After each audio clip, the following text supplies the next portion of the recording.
తొలి రేయి. ట్రింగ్ ట్రింగ్ అన్న కాలింగ్ బెల్ సౌండ్ వినిపిస్తుంటే వెళ్ళి డోర్ ఓపెన్ చేసింది సుమతి. డోర్ తీయడానికి ఎంతసేపే అన్నాడు. మాట్లాడలేదు. నిన్నే. ఏమైంది?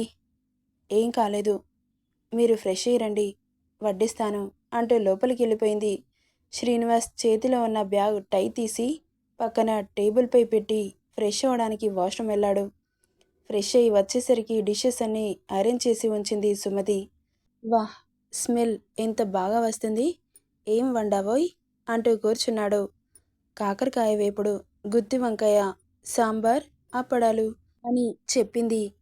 గుత్తి వంకాయ? థ్యాంక్ యూ సుమా అంటూ కడుపు నిండా తినేశాడు.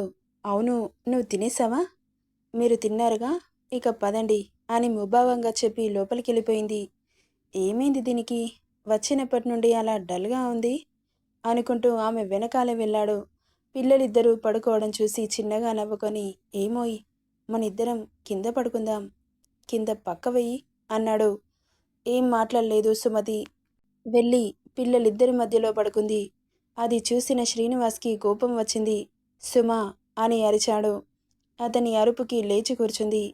ఏంటే, నా మాట అంటే లెక్కలేదా? వెళ్ళి ఎలా పడుకుంటున్నావు అని సీరియస్గా అడుగుతుంటే లేచి అతనికి మాత్రమే దుప్పటేసి వెళ్ళి పైన పడుకుంది సుమ. భార్య ప్రవర్తనకి కోపం వస్తుంటే విసుగ్గా బయటకు వెళ్ళిపోయాడు శ్రీనివాస్. ఇక రోజు సుమ ప్రవర్తన అతనికి చిరాకు తెప్పిస్తోంది. ఏమైందిరా, ఈ మధ్యలో అలా డల్గా కనిపిస్తున్నావు అని అడిగాడు శ్రీనివాస్ ఫ్రెండ్. ఇంట్లో మనశ్శాంతి లేకపోతే ఇంకా ఎలా ఉంటాను? మనశ్శాంతి లేకపోవడం ఏంటి? అసలేమైంది అని అడిగాడు. సుమ ప్రవర్తన గురించి చెప్పాడు శ్రీనివాస్. ఓ అదా, తప్పంతా నీదేరా, అందుకే తను అలా ప్రవర్తిస్తోంది. తప్పు నాదా? నేనేం చేశాను? ఏంటంటే తనని ప్రేమగా చూసుకుంటున్నావా అన్నాడు. ప్రేమగా చూసుకోపోతే ఇంకెలా చూసుకుంటున్నాను? ప్రేమగా చూసుకోవడం అంటే నవ్వుతూ మాట్లాడటం కాదురా. నువ్వు ఆఫీస్లో ఉన్నా సరే టైంకు కాల్ చేసి తిన్నావా అని ప్రేమగా అడగాలి. అలా ఎన్నిసార్లు అడిగావు? ఒకసారి ఆలోచించుకో. అనగానే పుల్లలు పుట్టినప్పటి నుండి లంచ్ చేసావా అని అడిగిందే లేదు. తనని ఈ మధ్యలో ఎప్పుడైనా బయటకు తీసుకెళ్ళావా? నువ్వు తను ఇద్దరూ కలిసి ఏకాంతంగా మాట్లాడుకున్నారా? తను దేనికి బాధపడుతుందో అని కూర్చోబెట్టుకొని అడిగావా? కనీసం తన హెల్త్ ఎలా ఉందోనని కనుక్కున్నావా? నువ్వు ఏ రోజైనా ఇంటికి త్వరగా వెళ్ళావా? కనీసం తనకి మాట్లాడే టైం అన్నా ఇచ్చావా అని అడుగుతుంటే ఒక్క సమాధానం కూడా అతని నుండి రాలేదు. ఎందుకంటే అవేవి శ్రీనివాస్ చేయలేదు కాబట్టి. ఇన్ని మిస్టేక్స్ నీ దగ్గర పెట్టుకొని సుమతి అలా బిహేవ్ చేస్తుందంటే ఎలా చెప్పు? ముందు వెళ్ళి సుమతో ప్రేమగా మాట్లాడి చూడు, ఎంత సంతోషపడుతుందో. ఒక్కసారి నేను చెప్పింది చేసి చూడరా, నీకే అర్థమవుతుంది అని చెప్పి వెళ్ళిపోయాడు. తన ఫ్రెండ్ చెప్పింది ఒక్క క్షణం నిజమేనా అనిపించింది. ఇక అనుకున్నది తడవుగా సుమకి కాల్ చేసి సుమా అని ప్రేమగా పిలిచాడు. చెప్పండి అనింది. లంచ్ చేసావా? ఈయనకేమైంది కొత్తగా అడుగుతున్నారు? చేశానండి అనింది. ఆమె వాయిస్లో వేరియేషన్కి సంతోషపడిపోతూ.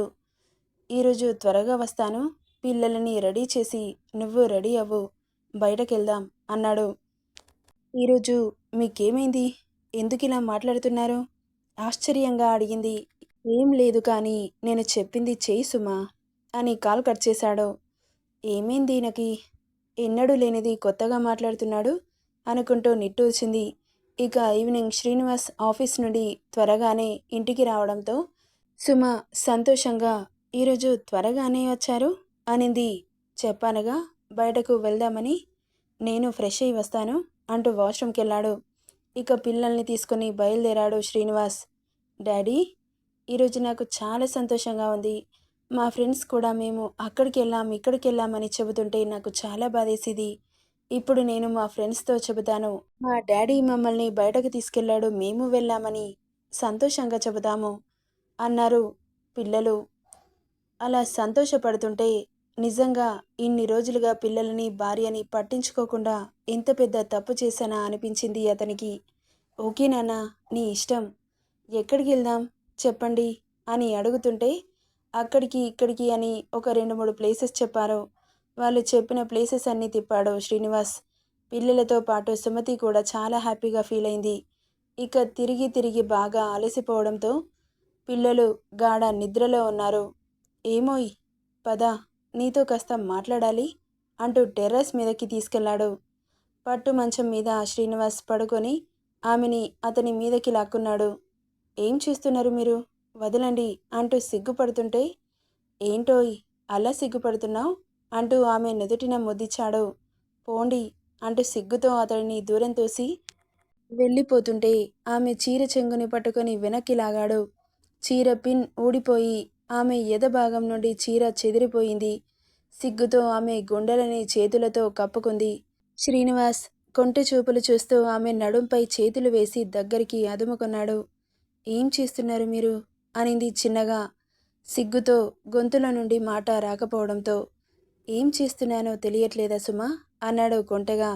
అతని మాటకి నిలువెల్లా సిగ్గు ముంచుకొచ్చింది. ఇక ఆమెను అతని వైపుకు తిప్పుకొని ఆమె ఫేస్ పై పడ్డ కురులని చెవి వెనక్కి నెడుతూ, సారీ సుమా, నిన్ను చాలా బాధ పెట్టాను. కానీ నువ్వు ఏనాడు నన్ను నిందించలేదు. ఇప్పటి నుండి నిన్ను ఎప్పుడూ బాధ పెట్టకుండా చూసుకుంటాను అని ఆమె పెదవులపై ముద్దు పెట్టి గట్టిగా హత్తుకున్నాడు. భర్త గుండెల్లో హాయిగా ఒదిగిపోయింది. ఆమెను అమాంతం ఎత్తుకొని మంచం మీద చేర్చాడు. వెన్నెల వెలుగులో ఇద్దరి ఏకాంతంలో చంద్రుడు కూడా సహకరిస్తున్నట్లు వాళ్ళ ఏకాంతానికి భంగం కలగకుండా మబ్బుల్లోకి వెళ్ళిపోయాడు. ఆమె వణుకుతున్న ఆదరాలని అందుకొని ఊపిరి ఆడకుండా ఉక్కిరి బిక్కిరి చేశాడు. అతని చేతులు ఆమె నడుముని తడుముతుంటే ఇద్దరి ఒళ్ళు చిన్నగా కంపించింది. ఇక ఒక్కో వస్త్రాన్ని దూరం చేస్తూ పెదవులతో సరిగమలు పలికిస్తూ ఆమెకు స్వర్గ సుఖాలని అందించి మొత్తంగా ఆక్రమించుకున్నాడు శ్రీనివాస్. ఎంత బిజీగా ఉన్నా ఇంట్లో ఉన్న భార్యని ప్రేమగా పలకరిస్తే చాలు ఆమె జీవితం మొత్తం భర్త కాళ్ళ దగ్గర పెడుతుంది. అదే ఒక ఆడదాని ప్రేమ. ఈ స్టోరీ ఎలా ఉందో కామెంట్ చేయండి ఫ్రెండ్స్. ఇలాంటి మరెన్నో స్టోరీస్ కోసం నా ఛానల్ని సబ్స్క్రైబ్ చేసుకోండి మై డియర్స్.